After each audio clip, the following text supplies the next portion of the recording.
श्रीमंत असणं आणि श्रीमंत बनून राहणं यामध्ये खूप मोठा फरक आहे मित्रांनो. आज तुम्ही लाखो रुपयांमध्ये कमवत असाल, परंतु या लाखो रुपयांच्या माध्यमातून तुम्ही आत्ताची लाईफस्टाईल रिटायरमेंटमध्येही मेंटेन करू शकाल का?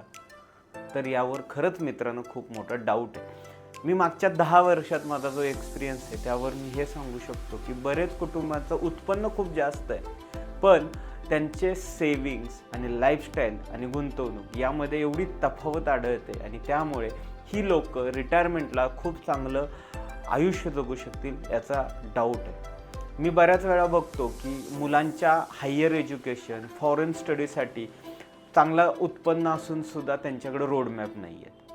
स्वतःचं अर्ली रिटायरमेंटचे प्लॅनिंग्स नाही आहेत. आज येणारा पैसा हा आज लाईफस्टाईल वाढवण्यावरती खर्च केला जातो आणि हीच कुठेतरी धोक्याची घंटा आहे. त्यामुळेच आजपासून जर तुम्ही लाखो रुपयांमध्ये कमवत असाल तर योग्य आर्थिक नियोजन तुम्हाला करणं गरजेचं आहे. योग्य असेट अलोकेशन, योग्य गोल प्लॅनिंग, तुमच्या मुलांचे एज्युकेशन, तुमचं अर्ली रिटायरमेंट आणि सगळ्यात महत्त्वाचं हे प्लॅन करताना इन्फ्लेशनला या गोष्टींनी आपण कसं बीट करू शकतो हे त्यामध्ये सर्वात जास्त इम्पॉर्टंट आहे.